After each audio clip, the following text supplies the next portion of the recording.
किसानों के नेता राकेश टिकैत जी और हिंदुस्तान के कोने कोने से आए बहादुर कर्मचारी साथियों, आपका दिल्ली में अभिनंदन करता हूं, वंदन करता हूं। आपकी बहादुरी को सलाम करता हूं, नमन करता हूं।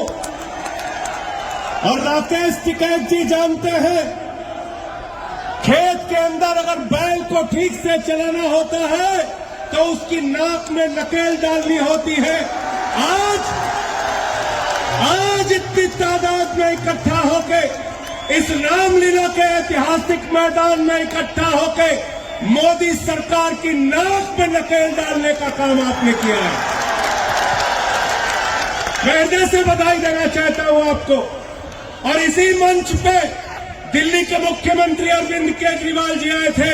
उन्होंने कहा था जहां हमारा शासन वहां पुरानी पेंशन, और दिल्ली की विधानसभा में ओल्ड पेंशन की स्कीम बहाली की गई, और पंजाब के अंदर वहां की कैबिनेट ने ओल्ड पेंशन स्कीम को मंजूरी दी। अरविंद केजरीवाल ने जो वादा आपसे किया है उसको पूरा करेंगे।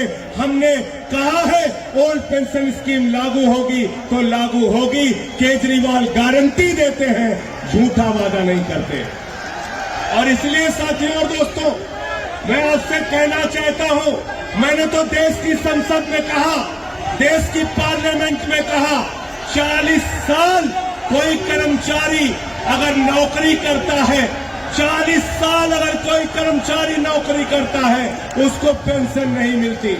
40 साल कोई कर्मचारी नौकरी करता है उसको पेंशन नहीं मिलती।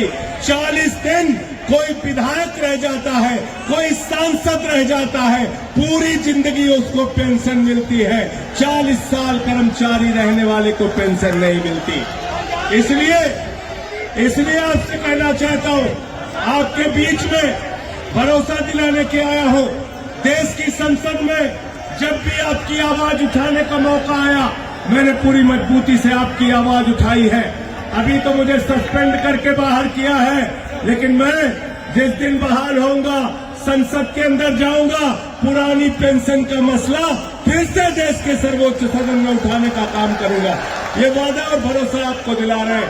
आपकी लड़ाई में पहले दिन से आपकी लड़ाई में आपके साथ हूं, कंधे से कंधा मिला के आपके साथ हूं, आगे भी आपके साथ रहूंगा। बहुत बहुत शुक्रिया, बहुत बहुत धन्यवाद। इंकलाब, कर्मचारी एकता, कर्मचारी एकता। विधानसभा में आवाज उठाई तो चौधरी भूपेंद्र सिंह हुड्डा थे। ज्यादा समय नहीं लूंगा। हुड्डा साहब अपना व्यस्त शेड्यूल में से अपना समय निकालकर हमारे बीच में समर्थन देना है। मैं उनको आमंत्रित करता हूं, हमारे बीच में आए, अपना समर्थन हमें दे। माननीय भूपेंद्र सिंह हुड्डा जी।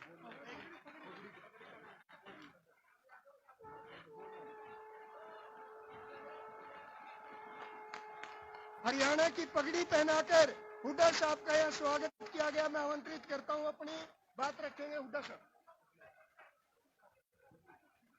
मंच पर बैठे सभी विभिन्न दलों के नेतागण और पूरे देश से आए हुए सरकारी कर्मचारी भाइयों, सम्मानित मंच, मैं तो एक ही बात कहने आया हूं, और क्योंकि आप धूप में बैठे बहुत देर से, कि भाई हरियाणा में कांग्रेस पार्टी का ये फैसला है, सरकार बनते ही पहली कलम से आप ओपीएस लागू करेगी।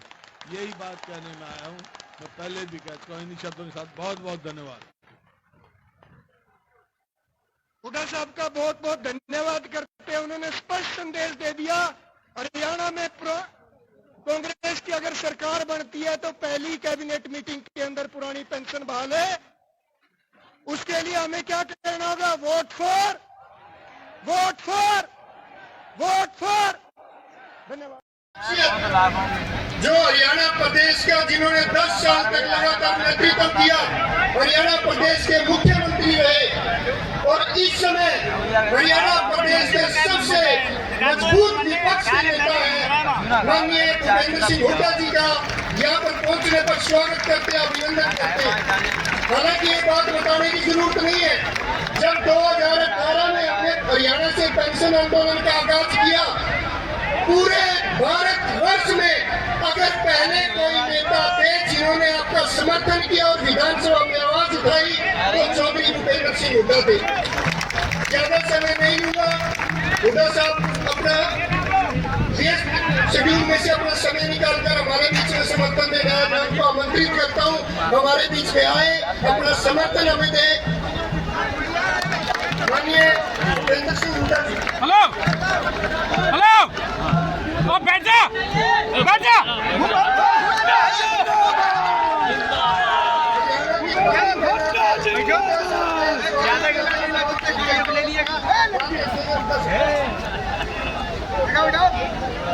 मंच पर बैठे सभी विभिन्न दलों के नेतागण और पूरे देश से आए हुए सरकारी कर्मचारी भाइयों और सम्मानित मंच, मैं तो एक ही बात कहने आया हूँ और क्योंकि आप धूप में बैठे बहुत देर से कि भाई हरियाणा में कांग्रेस पार्टी का ये फैसला है, सरकार बनते ही पहली कदम से आपको ओपीएस लागू करेगी। बहुत बहुत धन्यवाद। हुड्डा साहब का बहुत बहुत धन्यवाद करते हैं। उन्होंने स्पष्ट संदेश दे दिया, हरियाणा में कांग्रेस की अगर सरकार बनती है तो पहली कैबिनेट मीटिंग के अंदर पुरानी पेंशन बहाल है। उसके लिए हमें क्या करना होगा? Vote for, vote for, vote for. Shyamlal Yadav जिंदाबाद।